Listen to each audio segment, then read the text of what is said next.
Hello, friends. It's time for the Jingle Bell Fucks of the Brainworm Podcast. I'm Joe. I'm David. I'm Kaine. And I'm Chris. And today, to celebrate the glorious holiday season and listen to Kaine get increasingly angry, we're reading Santa Steps Out by Robert Devereaux. What the fuck? I knew this was coming, and I thought I'd prepared myself for it gastrointestinally, but nope, I'm just going to shit everywhere. Just projectile shit? If I could actually send my feces through my microphone and into your homes, I would do it. I mean, you know where two of us live. You could just deliver your shit if it was that important. There's a whole company that does that. I want it to happen like while we're talking about this garbage. Oh, just straight delivering shit. You want to shit through your microphone into our earphones. Yeah, so that you're like, oh, what is that weird? Oh, no! Gross. Sounds like a early 90s movie about the invention of the internet or something. It sounds like shit, man. No. It's Labrador. Fuck. Robert Devereaux. Right? Fuck you, Robert Devereaux. Who is apparently a weird fiction author who I didn't know about until David suggested this book for one of the holiday episodes. Hey, David, eat a bag of dicks. Just wait. Who's just been writing eccentric, weird shit since the late 1980s. And apparently is doing pretty well at it. He's got a lot of books. This book that we're about to read has a whole series attached to it about Santa Claus, I guess, being Which weird. I did not realize until today, actually. Which I guess is as much as you need to know. Like, I can't find any interesting deep lore. Although apparently his books had the honor of, according to his biography, being banned in specifically Cincinnati. Oh, wow. Wait, a city can ban? Like, well, I mean, the whole Mapplethorpe thing. Like, Robert Mapplethorpe was banned from Cincinnati. That's what his bio says. I haven't looked into it. I feel like it's just funnier to take it literally as printed. Santa Steps Out had the honor of being banned, direct quote, in that cultural backwater of intolerance and censoriousness known as Cincinnati. Interesting. God, I hate Cincinnati so much. More than you hate Christmas. Ooh, that's tough. How about Christmas in Cincinnati? That's well, I mean, I did enjoy the unveiling of the Cincinnati Christmas tree. Yeah. That thing is... It's like a Peanuts episode in the real world. But I guess they fixed it, and now it looks nice. And I'm just like, yeah, that's... Just put Band-Aids on everything. It's so Cincinnati. It really is possibly the most Cincinnati thing ever. Right? It is. I'm going to pretend like I understand the jokes you guys were making. Very funny, guys. I wasn't joking. Know what's going on. So yeah, weird Santa book banned in Cincinnati. All right, well, can we just get to the shitty book about the shitty holiday? But first I have to do promo. Are you going to be grumpy this entire episode, King? Maybe. So Is that all right with you? I do want to mention before we move on that the reason I suggested this book, I read it probably 20 plus years ago. I found a copy of it in a thrift store in Fairfield, which, knowing that it was banned here, makes it all the better. Yeah, that's pretty cool. Had no idea what it was. I just saw the cover and I was like, okay, weird horror sex book about Santa Claus. I'll read you. And it turned out to be a really interesting story that I then forced all of my friends to read. Like Except anyone for I me. could convince to read it. Except for Kaine. And then Well, now you're forcing our listeners. It's true. It's And the me. gift that keeps on giving. It's true.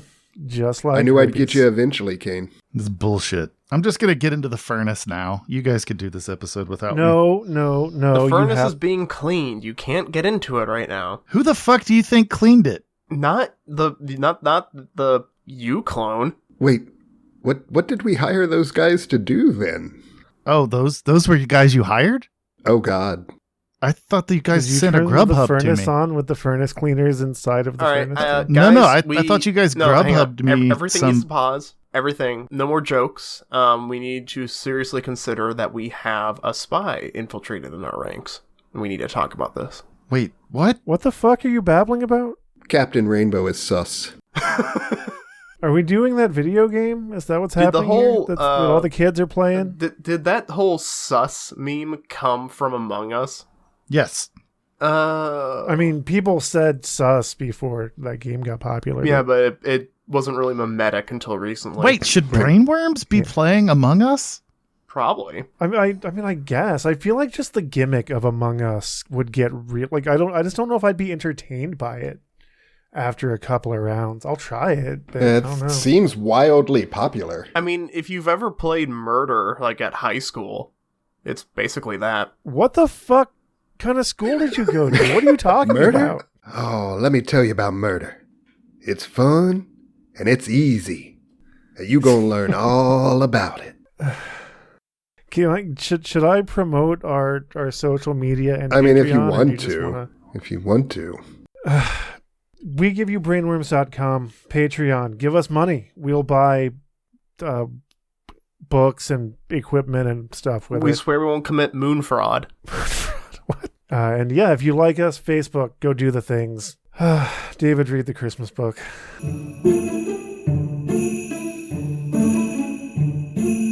Santa Steps Out. Chapter 1.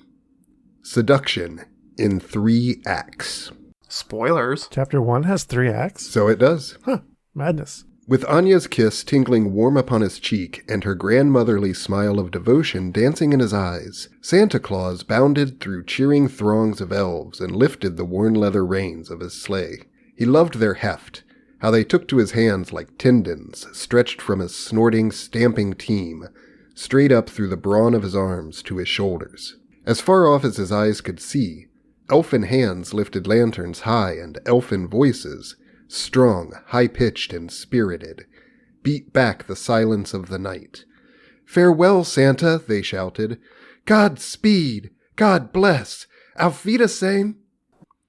"Merry Christmas to you all," boomed Santa, to which his elves cheered and sent their caps jingling skyward. The whip cracked smartly over his reindeer, whose powerful bodies responded as if to ravenous hunger. "Into the sky with you, my 4-footed wonders." I get why people celebrate Christmas, but why does the North Pole celebrate Christmas? Like, they have the whole Christmas aesthetic all year round. How are they not bored of it? It's because it's the only day off they get. Yeah. The rest of the year, they're just toiling to make toys for you Doing sweatshop terrible, labor. terrible people. Yeah, we should free the North Pole, guys. We should. Let's not keep our beloved little boys and girls waiting a moment longer. Yes, they are waiting with anticipation. Say it! Random snorts and stamps assumed order and purpose. 9 antlered heads drew a bead on the stark silhouette of treetops pasted against the sky above the skating pond. That's weird. I hear random snorts and stamps every time Kaine uses my bathroom. Appropriately, 9 harnessed bodies taut with sinew and muscle surged forward. Never mind. Fucking hate this. Like a blare of sirens, the fiery effulgence of Lucifer's antlers split the dusk in twain. 18 pairs of hoofs beat soundless against the night breeze, tossing up divots of wind. They were away. Shifting the reins, Santa raised his right hand for a final wave to his friends and loved ones. His wife beamed up at him from the porch. In her eye, a tear. In her hand, a handkerchief edged with bobbin lace. For an instant, he saw only her, felt only the love that bound them in wedded bliss. Santa knew their holiday separation took its toll on Anya. She delighted so in his company. He missed her, too, working Christmas Eve with no one but the likes of Comet and Cupid to talk to. But he loved the world's wee ones with all his heart, and he knew that Anya loved them, too. For the sake of the children, then, a loss of consortium, bitter though it was for them both, had to be endured. Hey, how come it's not breaking and entering when Santa does it? Because he's a magical Christmas wizard. That's, obviously. yeah, magical Christmas wizards can go wherever the fuck they want. Wizards are not above the law. We don't need to push that narrative, okay? You know what? Speaking for wizards, we are. This at least seems to be a higher standard of writing Than what we're normally used to. Yeah. Yeah, it's pretty well written, I'd say. Joe, Yeah. how come all the projects that you think up is just like all you and all of your friends suffering? I mean, I don't see any problem with that, really. Behind him, his wife and fellow workers grew tinier. The stable, the workshop, the cottage itself became as miniatures folded into the night. Santa leaned forward into the jingle of bells in the busy haunches of his team, feeling the sleighs dip and rise in his testicles. That's the way, pretty ones, straight on into the night. A wrist snap. The impulse traveled the length of his whip, stinging the air over a forest of antlers. Lucifer, his head reindeer, scattered a guiding white light in all directions, and the delicious aroma of vanilla dipped and rolled along the backs of the remaining 8. Overhead, stars huddled into the depths of night like millions of impulses eager to be acted upon, as always. And thank God for that.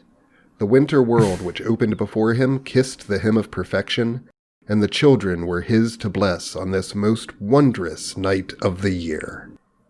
Hey, what would happen if you've been a good little girl or boy or whatever, and so you write your letter to Santa asking for several pounds of crack cocaine? Is he No. obligated to bring you crack cocaine for Christmas? I mean, I feel like I often got things I didn't ask for from Santa and did not get the things I did ask for, so I think the son of a bitch isn't really obligated to do anything. Yeah. You're right. You know what I think? I think he's making it up as he goes. Jesus Much Christ. like this podcast. What does he do the rest of the year if he's not actually making his... You know what? I call fucking shenanigans. Okay. Yeah, he's got Yeah. 365 days to get his files all oriented. He's overseeing his exploited labor force. I mean, that does take a lot of time. Actually, I Not think really. You just have other exploited people that are exploited less manage your exploited coworker or employees. Right. Yeah, you've got middle management elves. It's important. Yep. They're the ones that really do the hard work of keeping the dentist elves from actually pursuing dentistry. Suppressing their dreams. Yep. No, So, you're like, a cog in the machine. Those Don't two ask questions. those two elf schools are purposefully placed right next to each other so that they will hinder each other. That's what you're saying. It's all a big scam. That's probably right, yeah. The first time Santa encountered the Tooth Fairy was barely 6 million residences into his rounds. In a modest ranch house on Elm Street in North Merrick, New York, he had just finished setting out gifts for the Draper children, Bobby, 10, Davy, 8, Anne-Marie, 5, and had his face pressed against their That's Douglas fir, Too many children for one family. hung with lights and ornaments. Santa loved the hint of forest in his nostrils. When he rose, she was standing there where the living room spilled into a long, dark hallway, wearing nothing but a pair of yellow panties, her necklace of outsized teeth, and a beguiling smile. What kind of pervy book is this, David? Necklace of outsized teeth? Yep. That's metal. This book's just full of fucking, isn't it? Yep. He drank her in. David? Yeah. David? Yeah. Are we reading pornography on our Christian podcast?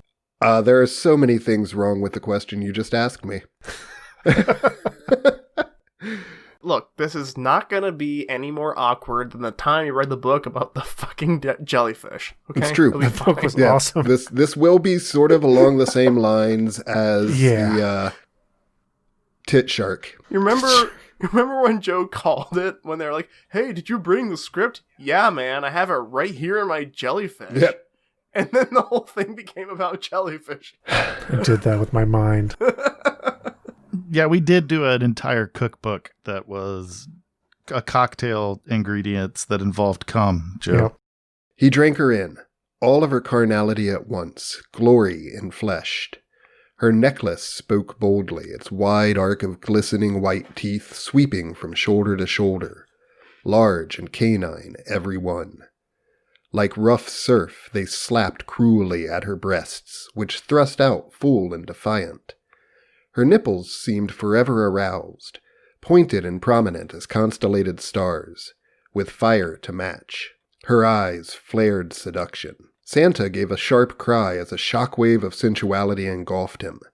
He had known, of course, that the Tooth Fairy existed, had even on occasion cast a kind thought her way. But her sudden appearance in the flesh set off ancient echoes in his mind. Now, see, I know where this is going. This is either leading to a tax reform or a Winnebago presentation. What? Thrilled him in shameful ways. What kind of Motley Crue Christmas special is this? Santa Claus, she whispered. Her splayed fingers framed the bright stretch of fabric that hugged her sex. More discovering than covering was that splash of yellow, so guileful the gold silk, so tight its stretch from pubis to perineum. Santa, his mouth dry as gauze, watched her arousal darken the cloth from canary to maize to mustard. He ached to look elsewhere, anywhere but there. But something told him he was staring at the true core of his life, long forgotten, and he couldn't tear his eyes away. He felt the Clausian kindness drain from him, turning him light in the head and pendulous at the groin. Anya is not going to like this, no siree, not one bit. What? His voice was thick as rope. What are you doing here? He sounded lost already, and that stirred anger in him. Look at me, she commanded him. No, I mustn't, said Santa, but he couldn't look anywhere else. She hovered there over the carpet, beauty and terror wrapped up in one tantalizing package. This book went from 0 to horny real fucking quick. Yeah, this is like getting into a role-playing server on World of Warcraft. Santa's sack, which, en route from house to house, grew heavy with gifts behind him in the sleigh, now hung slack and exhausted from his hand. In spite of himself, beneath the vast bulge of his belly, his manhood grew tight-fisted as a skinflint. Whoa! She dipped a hand beneath the silk. Her body flexed. Oh, Santa, I wish this hand were yours. Her urgency gripped him like a fist of fragrance. He shuddered. You'd better stop that right now. But she kept at it, burning the dark lasers of her eyes into him as her left hand joined her right, writhing this way and that with her passion. An agonized inner voice warned him to shun the Tooth Fairy, to turn instead to the task at hand. But Santa chose not to hear it, or hearing not to heed. Now, quick question. Did I just get a wildly different Tooth Fairy story when I was a kid? I thought you were going to talk about the awkward boner that I have. Just whip it out. Celebrate yourself. Done. All right. Christmas came early. Nice. But Santa chose not to hear it, or hearing not to heed, fixing his ears on the immensity of her moans and gasps. Even the impatient jingle of sleigh bells out on the lawn scarcely registered. His lips moved. Shame on you, he thought he said, but the blood was pounding too loud in his ears to know whether he spoke at all. Then she peeked. Above the exudacious swell of her breasts, her mouth elongated into a stretched oval, and she unleashed the hellhounds of passion from the depths of her throat. Oh, Jesus God, she gasped. They issued from her, invisible guttural mongrels, nipping like flames of frost at Santa's ears. She clawed at the yellow silk, rending it, ripping it away. Her hip bones writhed into view, then the taut skin below her navel and a few stray hints of curls. The shredded cloth lemoned away like a streak of sunlight and flew across the room into Santa's face. Doesn't she have, like, a job to do? Like, oh, they both have a job. Apparently it's get filled out like an application. All sights vanished then, and all sense but one, the aroma of her arousal, fecund and fleshy, soaked into the weave of her undergarments. Santa snatched them from his face, greedy for the sight of her. But only a visual echo, fleeting as a phantom, hung in the hallway. He starved for the sight of her. He wanted her in the woods, any woods, a copse of trees. Hell, a manicured backyard by moonlight would do. That's how you get a fungus. Well, yeah. Good God, what's come over me? I mean, Okay, so in this universe, or in this timeline, the Tooth Fairy is awesome, and Santa hasn't been given the sex talk yet. Great. He wanted her up against a tree, his hands locked around her shoulders, bark biting into his arms, his blood pulse thrust up into her. No, I'm Santa Claus. His muscular back legs tense and tight as his hoofs struck sparks from exposed roots, channeling into her, feeling her thighs grip his flanks, feeling the rich spring air wash in and out of his lungs. No, he screamed, more astonished than angered. He pressed the torn cloth to his face and filled his lungs. It was a pure whiff of peace and joy, the lushness of forest and tide pool. It called out for procreation, for the rough and tumble of rutting lust, the insistent commingling of generous fluids. Sobbing, Santa fumbled at the big red buttons of his fly. Do we have any brothels on the moon? I'm not asking for me. I'm asking for a friend. There's one, I think, right next to the furnace. Yeah. you could probably just get one of the half-baked clones out of the machine and just do whatever you want with it. It won't remember. Oh, it'll remember. Yeah, where do you think all of Kaine's rage comes from? And yet he's still a rat in a cage. God damn it. That's just because we have to keep him from getting into the equipment. No, the equipment gets into him. Speaking of, sobbing, Santa fumbled at the big red buttons of his fly. I just wanted to say that sentence again. Do you feel better now that you've done that? Kind of. I don't think he does. Out sprang his sex, its tip moist with pre-ejaculate. Silk tatters he fisted about it, rubbing as the bony hand of a science teacher vigorously strokes a glass rod to demonstrate the wonders of static electricity. Into the wet folds of silk, the jolly old elf shot his spunk, voluminously, That was quick. with great pitch and moment. But even as orgasm overtook him, Clausian goodness came rushing back into him. His fingers twitched against the soaked and clotted panties, which bloomed into a large package wrapped in a soft paper the color of lemon chiffon, topped with a large bow of a deeper yellow. Feeling low and mean, he set it down beneath the tree and fled to his sleigh, fumbling his buttons up as he went. Gross. David, what did you do? Dude, did Santa Claus just leave a cum rag for Christmas? It's looking that way. That's, exactly right. Oh, no. Who? I want to, more than anything, I want to be a part of this family's Christmas morning. God, you and your fucking J.O. crystals. Outside, Lucifer's soulful eyes glinted with incriminating sparks, but Santa tossed the spent sack behind him, threw himself into the driver's seat, and with nary a word of explanation, whipped the team skyward. "Off with you," he shouted in a voice thick with self-loathing. On Christmas morning, John and Mary Draper awoke, to their delight, in the midst of a love-making most amazing. When at last they lazed down from the dizzying heights of orgasm, uncoupled, and donned robes and slippers, they found their home infused with the most delicious aroma imaginable. Oh my God. The kids noticed Flesh? it too. They bubbled with God. life, more than could be accounted for by the excitement of Christmas Day alone. Even Bobby, usually the soul of fifth-grade cynicism, raced to and fro before the tree, heady with childish greed. Little Anne-Marie sniffed out its source. No. The pale yellow package sitting apart from the piled gifts. Its curiously quaint card read, "For John and Mary, to be opened in the privacy of your bedroom. May the coming year be new and happy in a multitude of ways.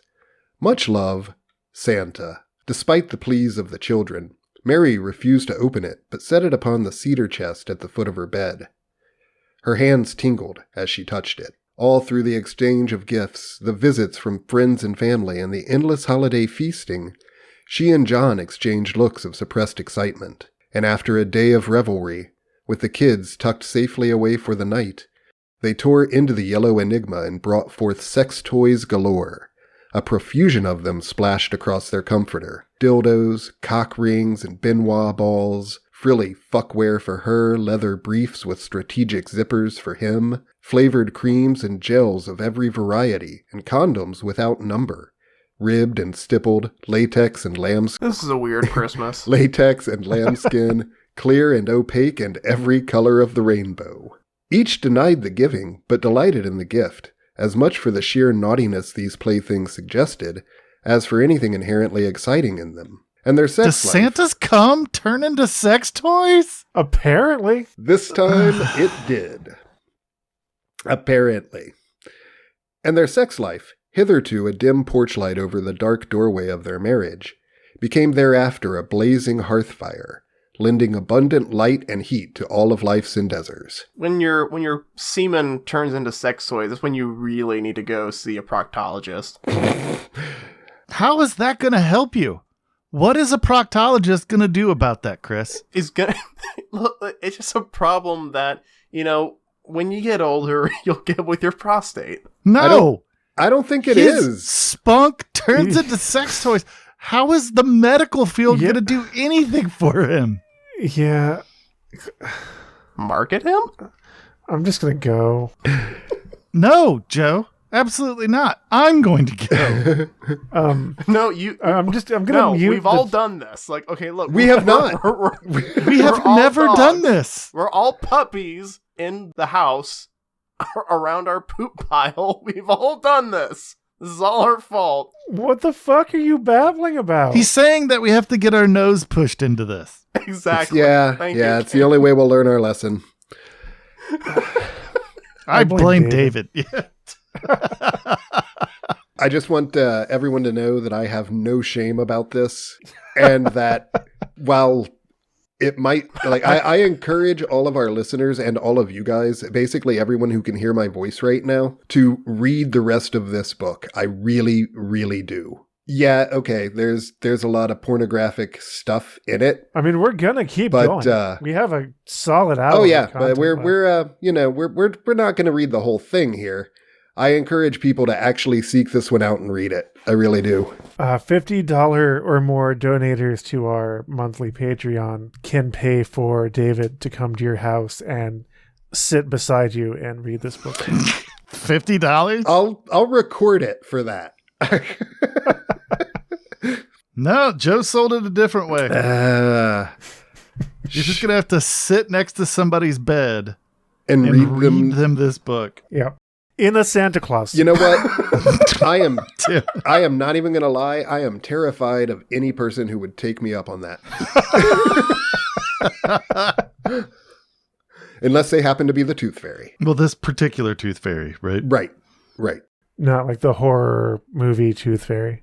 Yeah, also, there's a lot of potential for the whole Tooth Fairy thing to go weird, the vagina dentata and all that. Probably Sure, a biter. The second time Santa saw the Tooth Fairy, he had nearly succeeded in putting her out of his mind. For a time, he dreaded seeing her again. He couldn't shake her image, her aroma, nor his overwhelming sense of guilt. If St. Anthony had resisted temptation of all sorts, he agonized, then why couldn't jolly old St. Nick? Well, St. Anthony probably had a really unfulfilling and boring life. Good God in heaven, Claus, another part of him shot back. Anthony was an ascetic, an oddball, a loner, thin as a rail and half as exciting. You're as corpulent as they come, a lover of food and drink, fond of realizing spiritual good in material form. When you saved that Lycean merchant's 3 daughters from whoredom by tossing a bag of gold in at each of their windows, please recall how you yielded at once to the youngest's gratitude. You followed your money through her casement, taking joy in the sweet paroxysm of her loins. Dear Jesus, I'd forgotten that. Yes, but that was before I met and married my beloved Anya, before I vowed to cleave to her alone. If she knew about tonight, it would hurt her heart. It would wither her Santa soul. has a very vivid internal monologue. Also, I'm decreeing that all dirty talk from henceforth include cleaving. I'm gonna cleave into you so hard. Who authorized you to issue decrees? This is such a terribly poignant verb for that. Nah, well, I mean, it's pretty like marriage vows, cleave to you alone. It's biblical language, you know. Yeah. I just like it as a verb. Yeah, cleave's a great word because it means to push together and also to push apart. It's true. So keep it from her. Heavens, man, you didn't even touch the temptress. So unfret that brow, put your worries behind you. Let's see some jolly light those eyes. If she presses you he's again... already had some jolly that he squoze into a pair of panties that turned into sex toys. If she presses you again... Wait. How did his testicles know what size those people were? Magic. Does that matter? Magic. No. They can figure that shit out. No. Wait. What, do you think that you go to a sex shop and get measured before they sell you toys, Chris? Yeah, that's not how that works. No, they're leather outfits, and you assholes. You're focusing on the wrong. Yeah, this is where you... Yeah, okay. Right on. Just feeling you out there. If she presses you again, you'll be ready to resist, to play at St. Anthony, or even Jesus in the wilderness, if you wish. I've had this talk with myself. So it went, the turmoil in Santa's mind. But by the time he reached the Midwest, all was once more bright and calm. Nothing in his mind but sleigh bells and candy canes. Humming with joy and contentment, Santa reached into his burgeoning sack and pulled forth gift after gift for the Gilberts, long-time Iowa City residents in the blue and white Victorian at 925 North Dubuque Street, Sandra, a full professor in the School of Dentistry, Paul, head dispatcher for the Coralville Transit System, and their daughters Karen, Julie, and Jane, arrayed in age from 9 to 5. Theirs was a lovely tree, dusted white and decorated in motifs of gold and silver. Much love filled their house. True, Paul was boffing one of his bus drivers, an earthy young woman named Debbie Travers, but his heart, Santa knew, belonged to Sandra and the girls. This time, his nose found her first. One moment, he was on his knees, adjusting the ribbon around the neck of a rocking horse and breathing in the apple cider and cinnamon stick air of the ticking house. The next, his nostrils were ravished by the sharp thrust of the tooth fairy's woman scent, alluring and arousing and monstrous all in one. He tossed his head back in panic. There she stood, at the sliding doors to the front parlor. A luminous trail of fairy dust sparkled down the dark stairway. He then turned around and put her down with his blunderbuss. Apparently, she had already paid her visit to Julie's room upstairs. I mean, he's going to pull out his blunderbuss, all right? Taken up her tiny tooth, and left a cache of coins behind. Now she hovered, one hand on the dark wood of the sliding door, and spoke his name. Santa, she said. What do you think the Tooth Fairy does on her days off? Look, can we just not talk about it? Plays video poker. Yep, that sounds right. That's how she gets the coins for the tooth transaction. Funny you should mention that. When we finish the first chapter, I'm going to go back and read the introduction to the book, at least part of it, because it establishes some things that I thought it would be more interesting if we didn't establish. Okay. What have you done, David? All of this is your fault. This is all you're doing. It's true. It's true. You saw the soil, the fertile soil upon the land, and this is what you sowed. Santa, she said, you know why I'm here. Fright seized the unwary elf. He stood up in a rush, upsetting the rocking horse. A string of silver bells on the tree ting-tinged in protest. All right, he said, his voice trembling. This has gone far enough. Has it? Her body choked his eyes. Silken panties as orange as hissing bonfires hugged her hips. She cupped and caressed her dark-tipped breasts. He faltered. Look, I'm trying to do my job here. You're distracting me. You're spoiling the mood, the purity of the holiday spirit. Now be a good little fairy, and Santa's mouth moved, but suddenly nothing would come out. He wanted to be firm with her, abrupt as a dictator, but it refused to happen. This must be the Celtic tooth fairy before the Christians got a hold of her. The tooth fairy tilted her head just so and hung a smile upon her lips. Santa staggered. Oh, Jesus, I'm going to fall. The Persian carpet's elaborate weave funneled him toward the delectable devourer. For the sake of the children, he moaned.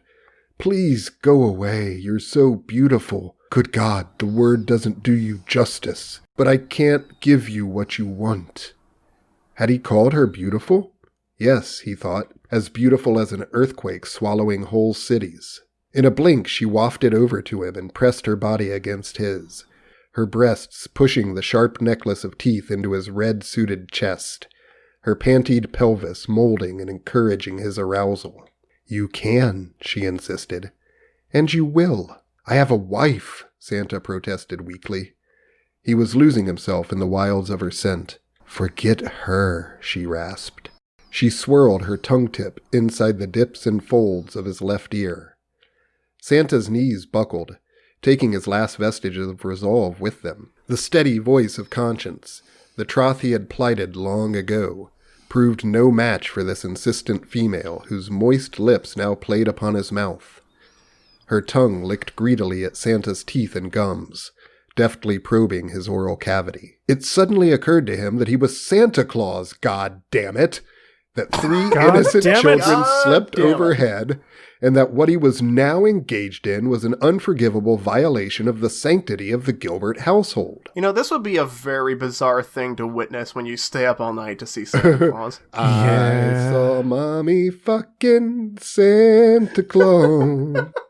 No, I mean, just for a second. Yeah. Just for a second. Uh-huh. You're 7 years old or 6 years old, right? Mm-hmm, Sure. mm-hmm. And you've had the toughest time falling asleep because you're excited. it's Christmas Eve. You're And so excited You're so excited about Christmas for your and Transformers. all of the things that day's going to bring for you, right? Yeah. And because of this, you wake up to every single sound in the house, right? And Sure. you desperately want to see Santa Claus. And you hear a rustling down in your living room. And so you tiptoe down the hall. Maybe a gasp. Yeah, and a gasp. And you tiptoe down the hall. And, you know, the little, like, Coca-Cola paintings that you'll see where the kids are looking through the rails. Yeah. The Norman You know, and they Rockwell, sing yeah. Santa going about the business of delivering toys to all the good boys and girls, right? So you Yeah. sneak over to the railing and you're going to be this Coca-Cola painting, right? And You're going to see some railing. you put your face between the bars and you look down and see Santa's bulbous ass just pumping. Just pumping. Yep. Yeah. Oh, like the back of a swinging sack. Just jello jiggling.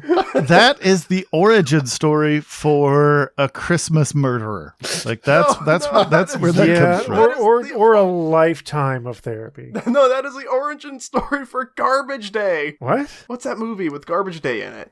Garbage Day. Just stop. I have no idea what you're talking I'm about. sure you're Yeah. referencing something specific, but I don't know what the fuck you're talking about. Regardless, let's just keep going.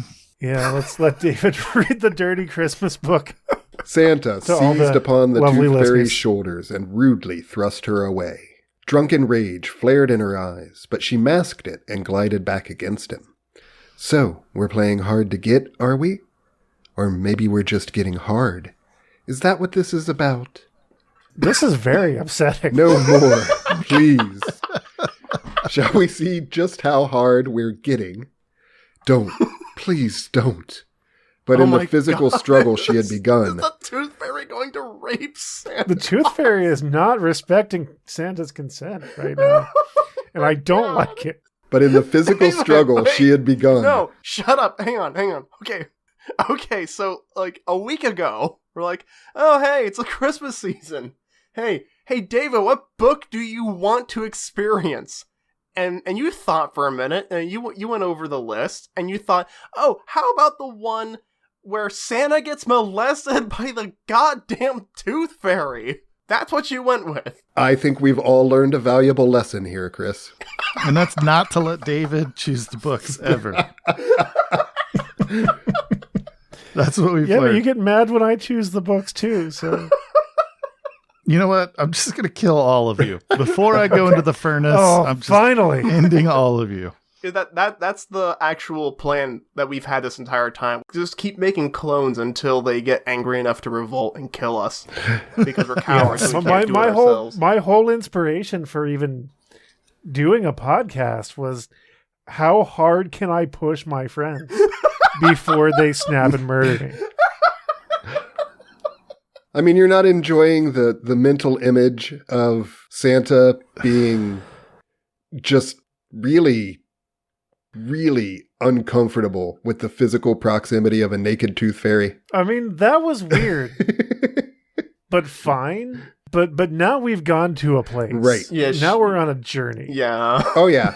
Yeah, it's a journey. All right, let's go. Don't. Please don't. But in the physical struggle she had begun, her playful combativeness made her body shift and arch in alluring ways, and Santa felt the demon again, the not Santa in him, surge up, robbing him of all resistance. Is that what he calls his boner? That's what Not I call Santa? my So. boner from now on. It's just, It's all right, you coming ready down for your not chimney. Santa? It's not bringing presents. Oh, it's bringing presents. it's It's got a big swollen sack Oh, Oh man. and a red hat. I just No. Oh, Dave. The red hat made it worse. Oh.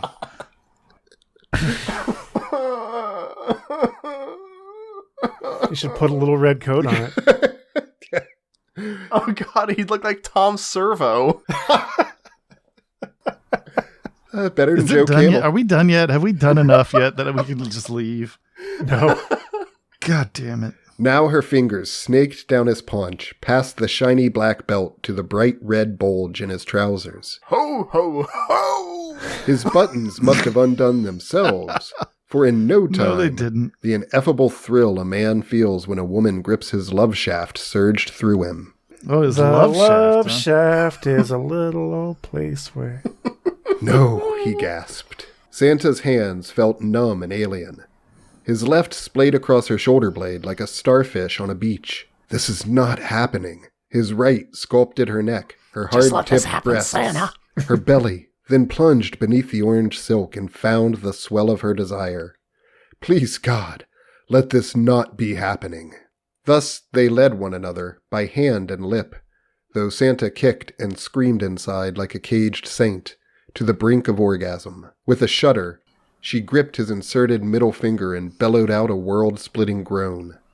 The sound was enough to tilt the balance for him as well. Santa's low, taut baritone came up under her full-throated gasps, and his seed arced out of him. Ho, ho, ho, ho, ho! Oh god, what if Santa was doing this and he had a heart attack? Well, Then Tim I'll Allen grab took that over. for my ringtone anytime Kaine sends me a text message. And his seed arced out of him and spattered the topmost branches of the tree, dripping downward in dribs and drabs. Oh Lord, I'm damned indeed, he thought. But it didn't stop him from wanting suddenly to embrace the Tooth Fairy in all her monstrosity. His massive red arms encircled her to hold her tight, and closed on nothing. His sex hung suddenly free and unstroked and spurting, and his mouth, still a tingle, gaped empty and unkissed. Oh, this is when the kids come down to see Santa just frosting the tree. Fighting back tears of humiliation, Santa gestured toward the tree Oh, he did frost the tree. and watched his He did. semen turn to gleaming white candy canes on the branches it had befouled. No!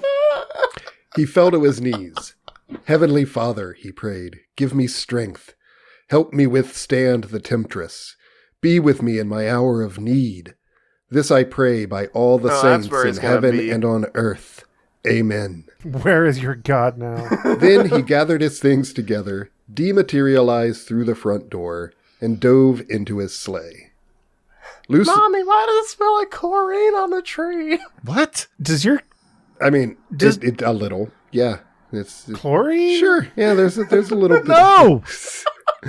No! Absolutely not. Your cum Maybe doesn't if you smell like squint beach. your nose. Briny. It's briny. Which is not chlorinated. Yeah, In that's fact, a by different- definition. Yeah. Yeah. This is really stupid, what we do. Yeah. Yeah, I feel real dumb right now. Lucifer took one look at him and rolled his eyes at Prancer. Wait, is this the devil? Lucifer? Lucifer's his lead reindeer. Did I miss that? Yeah. Yeah, you did. it's That been was in mentioned the a couple of first little times. Seems like Rudolph got replaced. I don't know. By But the devil? by Lucifer. I wouldn't be surprised that all of the original reindeer in like the old Yule story, whatever, was named Lucifer. Well, I think they reference like Donner staying at home in the first little bit. So I guess this is like the new generation. I don't know. You know, a thought that really entertains me Mhm. is, let's pretend that there is a Karen motherly book club, you know, that in Cincinnati that determines what great works of literature should be allowed into their great state. So they read this book, and but they don't Can even we get start to with the fact that Cincinnati is a city, not a state, or are we just going to overlook that? I mean, you can do whatever you want, man. I'm trying to get somewhere right now. If you would stop throwing caltrops in my way. Please, where is this going? Make your point. Just imagine one of the Karens is reading and they get to like, his lead reindeer's named Lucifer? Oh, we're banning this book. And they don't even get to the fucking part. They Like, didn't even that's get the part to they the got hung smut. up on. I could see that, yeah. Yep. That's a distinct possibility. Lucifer took one look at him and rolled his eyes at Prancer. But Santa's whip smack split the air above his antlers. Distressed shouts of, "Up and away, damn you," filled his ears. You know how animals are much more likely to engage in homosexual behavior in captivity? I actually Yeah. didn't know that, but I do now. Do you think we're going to get that with the reindeer? Some gay romances? I mean, it seems unlikely.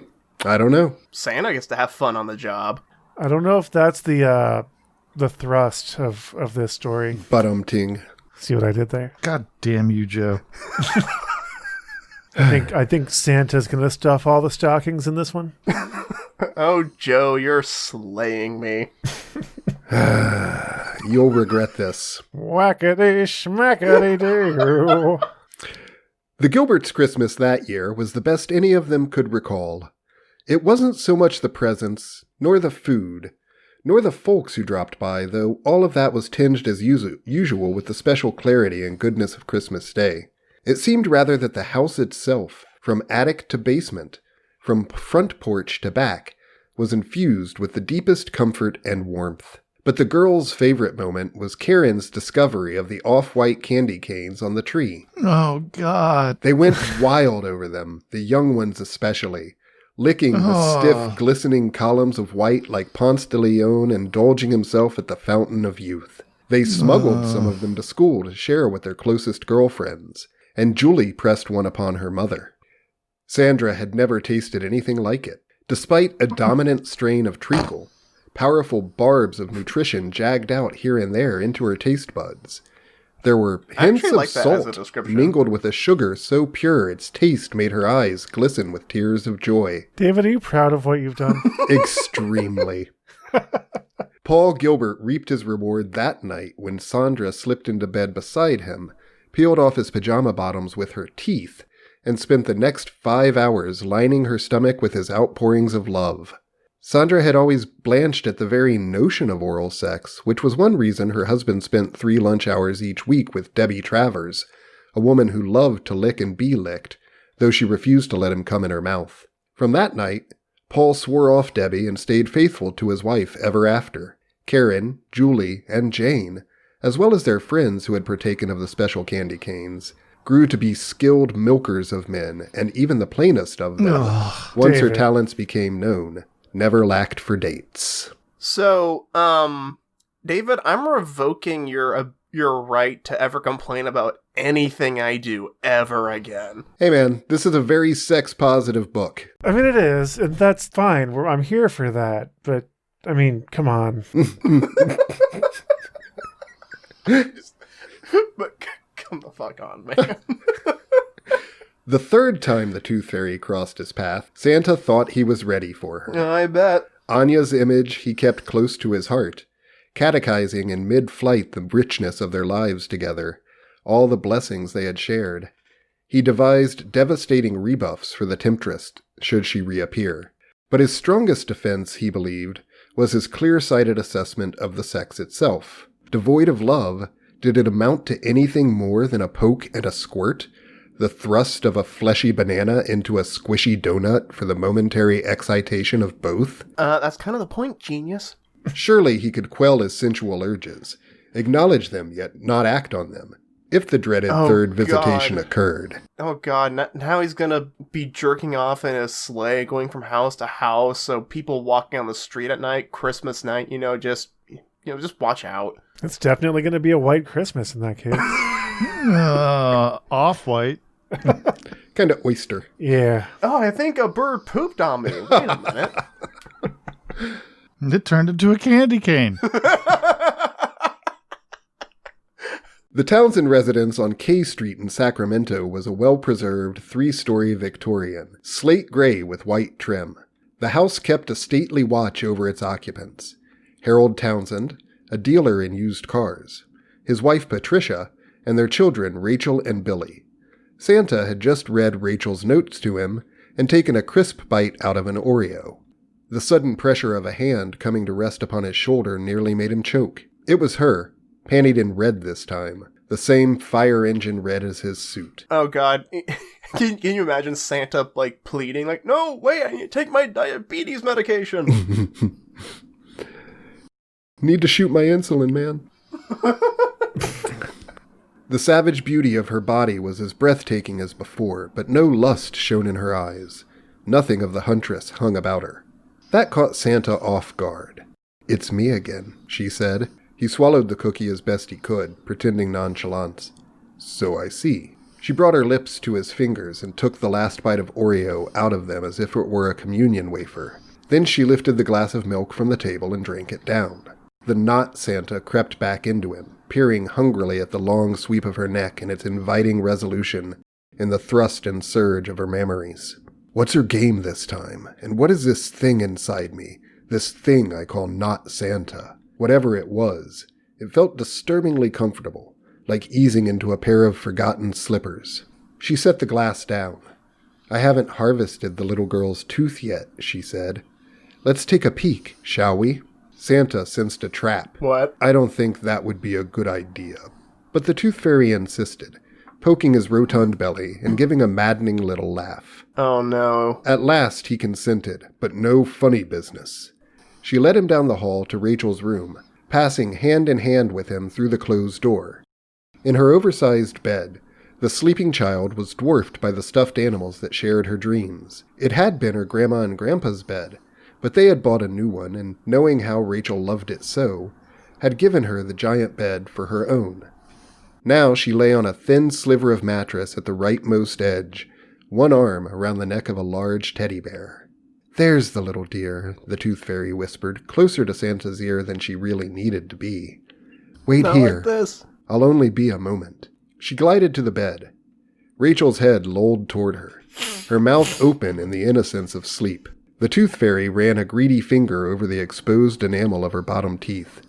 There was something menacing, something perverse in her movements. Santa made an instinctive feint toward the child. Then the Tooth Fairy's hand slid beneath the pillow and found Rachel's tooth. Turning to Santa, she opened her mouth and placed it, like a small white pill, provocatively on the tip of her tongue. Hunger flared in her eyes. "Oh dear God, it begins again." As she chewed, the sharp crunch of bone grinding bone sang in Santa's ears. "And it feels so undeniably good." Deftly, she peeled off the red panties and tossed them his way. He caught and pocketed them without taking his eyes from her, fearful lest she vanish as before. And what is Anya? She squatted, legs spread wide, and shat dimes. Anya is but a being torn from her life spring, denying the undeniable surge. Dimes dropped like tight silver turds from her anus, shiny in moonlight, ringing upon the bare wooden floor, spinning and rolling hither and yon. And what is the tooth fairy?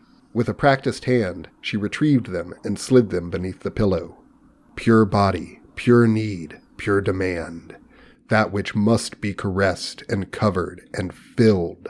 Then she lay down amongst the stuffed animals and harshly ordered Santa to make love to her. Her skin shone flawless as a stone Madonna's. When he ran half-heartedly through his poor litany of objections, she stretched most provocatively, her body the body of a cat. And when he protested further, she merely smiled upon him, opened wide her thighs, and massaged with slow fingers the blushing wound of her love. You know, writing sex and just porn, and it's always so odd. Like, the descriptions are just, even when well done, like, the blushing wound of her love is just a silly thing. Yeah. And I think it really does capture, like, earlier in the book when he's talking about how sex without love is just, sticking a hot dog in a donut or whatever it was he said. Yeah, because we're just meat. Yeah. It's Yeah, there's only so many ways you can say wet meat. Unless you just want to write, like, stereo instructions. Yep. And yeah. May I just say also, I love the fact that the tooth fairy eats teeth and shits coins. Yeah. As you do. Yep. Perfect. Yeah. Yep. That's... But yeah, that is interesting that, you know, if you're a writer of erotic literature, there's always gonna be a point where you have to use a metaphor like that that's just a little bit oddball. Mm-hmm. Because what else are you gonna do? Yeah, I mean, you can't just use... It's got to be a rough line to walk between, like, writing something that's actually arousing and just calling it tube steak over and over again. Right. He inserted his love dog into her steaming chili pot. Yeah, like, I mean, what are you going to do? No, from now on, I'm just going to refer to it as tube steak. Got my tube steak. Yep. You need to milk his prana out of him so he can be a breatharian. And actually, everybody in this conversation knows him, and none of the listeners do. Our friend Matt was convinced to, in high school, ask the school lunch ladies for the tube steak because that was the special that day. And I think, and I every now and then think about it and laugh. Her breasts, mounded by the narrowing V of her down-thrust arms, nippled into the night air. At the sight of them, Santa fell speechless. Did he just turn nipple into a... He did. He did. He verbed She nipple. breasted boobily. I am using that in so many non-sexual opportunities. Nippling into the night air. No, like if I've ever tried to self-insert myself awkwardly into a conversation, I'm gonna nipple into that conversation. Fair enough. I wish you the breast. I want to die. I want to die. I want to die. Please let me die. No. At the sight of them, Santa fell speechless. There were no more words in him. They had played out like lines shooting madly off the spool of a fishing rod before a high-spirited bonefish that refuses to be landed. I'll give you a high-spirited bonefish. Nice. Now there was only heat in Rachel's room. Heat that made Santa's suit a heavy obscenity. Heat rising from the Tooth Fairy's splayed body. Heat churning deep in Santa's groin where Santa and not Santa conjoined most inseparably together. As quick as a nod, he unbooted and unsocked his feet, uncapped his head, unbelted, unsuited, and unred flannel underweared his demanding flesh. Feels right. Right? By God, it feels perfect. My mind is telling me no, but my body is telling me yes. Massive, So, all-giving, and generously endowed, Santa Claus went to the Tooth Fairy and lay with her for hour after hour of magic time, sharing the delights of illicit love. Okay, so Where does Santa Claus's bestial hungers lay in God's plan for us? Like when God was making Santa Claus... Stop interrupting. David, just keep going. Shut up, Chris. Honestly, though, Chris, you'll have to read this book to find out, because what you have uncovered is, in fact, the dominant thread of this narrative. Oh. So, yeah. Is that so, David? Do you hear that, Kaine? Do you hear what I just did? See, Chris contributed. And this book to dragging does this out actually longer go than it places. already is. I just have to, like, it does. It goes some interesting places.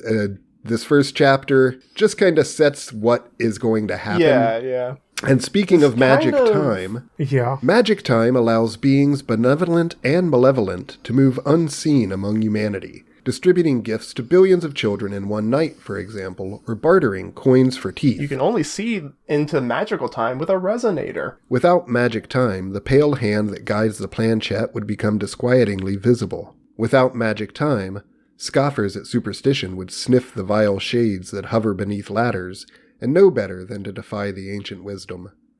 Without magic time, the limitless vistas hidden in the mirror's depths would leap into view, as would the Sandman's wizened visage and the cotton-tailed hindquarters of a departing Easter bunny. So this is a whole mythology that he's building. Yes. Of like these holiday spirits that fuck. That also fuck.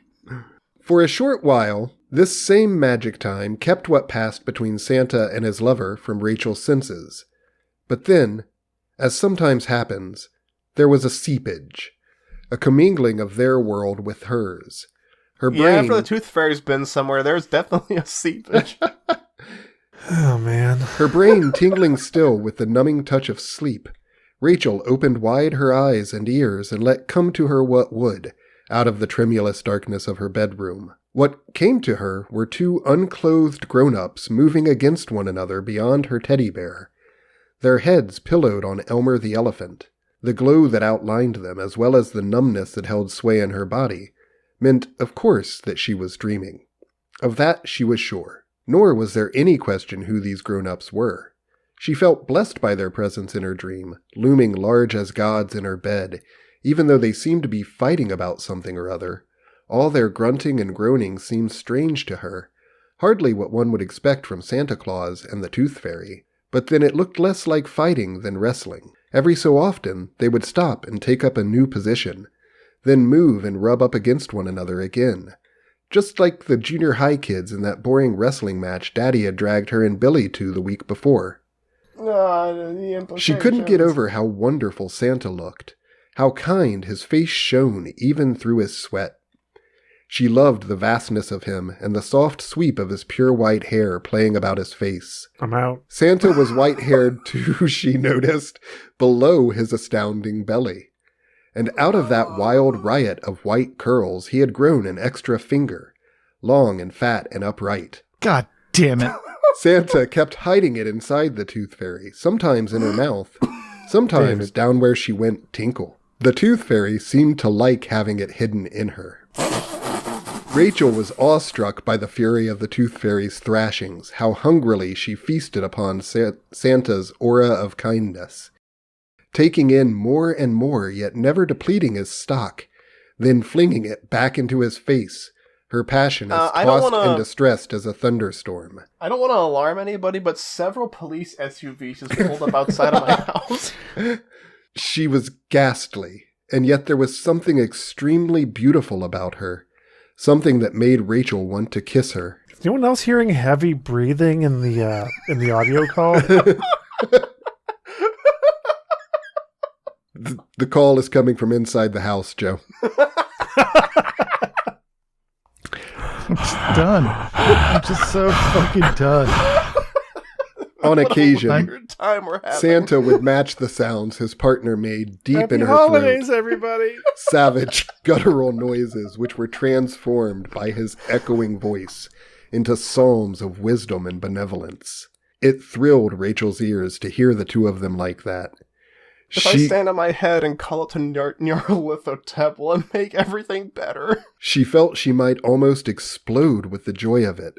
Her breath quickened, but she kept as quiet as she could, lest she be noticed and denied further witness. Hour after hour it went on, as dreams often do. She pleaded with God to let her remember every bit of it when she awoke the next morning. Her prayers, however, went unanswered. For Rachel tumbled out of magic time and into normal sleep long before Santa uncoupled from the Tooth Fairy, grabbed his clothes, and staggered spent from her room.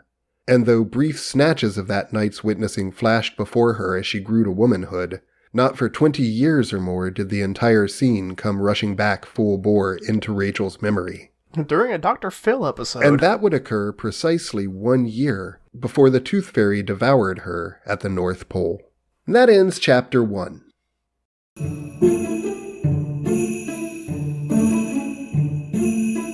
Okay. I think this tells the story fine. Yeah, I think that's a good sampling. If oh man, I said sampling.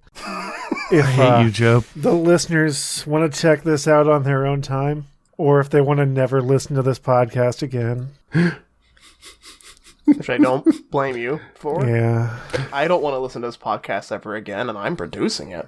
yup, I just, again, it starts there, yeah. but it does go places.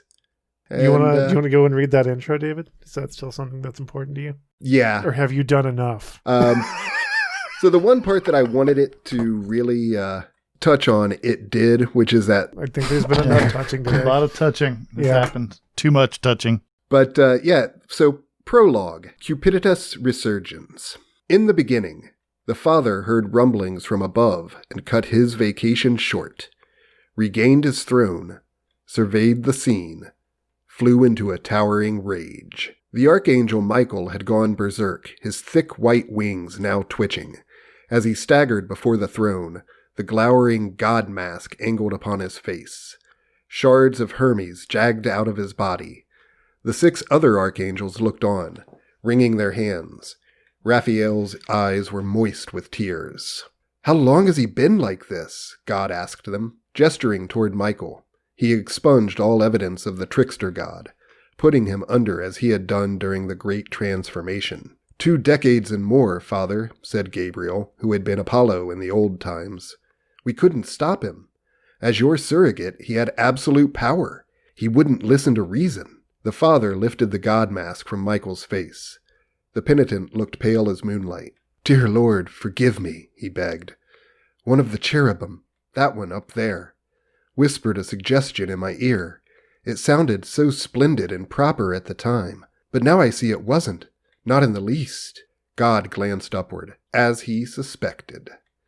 He flared a finger at the impish grin and plunged Eros deep inside the plump-winged babe. Its face became smooth and innocent once more. And what was the cherub's suggestion? Michael told him. God erupted. Omanko, he swore. Hijo de puta! Schreitstrek! Javelle dritzek! O save Ramankon! Hot verdami hoshik! Madonna Damiana con tutti sante dentro dana patapo! Now the son, once Dionysus, spoke. Michael, he said, you know that Santa Claus and the Tooth Fairy are never to cross paths. It's one of our father's most solemn injunctions. Michael hung his head. It only happened once, for a moment, in Idaho. Christmas of 1969. They had the barest glimpse. Then she vanished and it was over, except that they began doing things on their own. Christ! God peered down in disbelief at the earth below. His all-seeing eye traced the effect of the lapsed cherub's suggestion, short range and long, watching it ramify over 23 years. Oh, Jesus, will you look at 1991? It's all 3 of them. They're going haywire down there. Easy, Father. No need for apoplexy. I'm sure it's fixable. And it was, at a cost. The 24th of December, 1970. The Tooth Fairy, wearing nothing but a necklace of huge blood-flecked teeth, squatted on the eastern shore of her island and looked out to sea. A storm was kicking up out there, a real corker. And we're going to stop there, because Sure. it goes on from there to describe the Tooth Fairy getting very aroused over the thought of Santa Claus and As we all do. eating a dead man, Cool. as cool. she do. But yeah, Yep, and then yep. that leads into chapter 1. And Yeah. that's... So that... I didn't want to provide that context before the story. Mhm. For maximum damage. Yeah, For maximum exactly. psychic damage. But now that we've made it this far, I feel like if I'm going to intrigue anyone enough to actually want to read more of this... I mean, who out there isn't titillated by Santa having a climax? I mean, I'm nippling myself all over it. So, yeah. Yeah. Happy fuck. I do want to Yeah. say that this... Yeah, that's pretty much what it was. This weirdly reminds me of of Discworld in a sense. Yeah. Where... Yeah. especially in terms of, like, it's starting out as one thing, like a one-time joke, and then the one-time joke becomes a series. Yeah, and that Sure. was the thing, really. Like, the reason that I picked this up because I was like, I don't know, 21, and it was in the And there thrift was store, no internet back then, and I was so- like, well, this sounds funny. And I started reading it, and I was like, Chris, Jesus. how old do you think David is? Yeah, there was internet when I was 21. It was, the first year after America Online, but it was there. Wait, that's not true. America Online That's not came true in at like all. 96, Yeah, that's right? not. Yeah. Yeah, so I would have been, in 96, I would have been 17, so 2000. 21. 4. Yeah, you're a child. I probably shouldn't have read this book to you. That's fine. It's no weirder than what he looks at on his own time Yeah. when he makes his J.O. crystals. I'm telling you, the market is just waiting for the real product. I don't the real think thing. it is. We're done, right? That was. Do we have anything further to talk about? Because I feel pretty weird. I've already uploaded my memories into the system, and I'm heading to the furnace now. All right, real This quick, was- before everyone goes, Yeah. which was weirder, this or the lighthouse? they're not. That's not the same. It's apples and chairs. Whatever. Don't forget to like, subscribe, click the bell. Assuming that you got through this episode and you've not just deleted this podcast from all of your devices and your brain, then you Called probably someone. and called the police. You probably enjoy our content, so feel free to leave comments places. I don't know. You know we what give to you do. brainworms.com. We give you brainworms.com. You can support us financially and help make the show better through Patreon. Happy better. holidays, I guess. Bah humbug. You're all very welcome. This is your present from me. Yeah. Hopefully this distracted you from your crippling seasonal depression for at least a little while. I'm gonna go. Or it's made it worse. Yeah, maybe it's made it worse. I'm gonna click the button. All right. This has been a production of Brainworms Presents. Any copyrighted content contained within is used for purposes of review. Brainworms Podcast is David Combs, Kaine Magdalen, Christian Schaefer, and Joseph Wells. The theme music is Hodgepod No. 1 by Brian Davis. If you like what you heard, you could support us and learn about our other projects at WeGiveYouBrainworms.com or by leaving a review on your favorite listening app.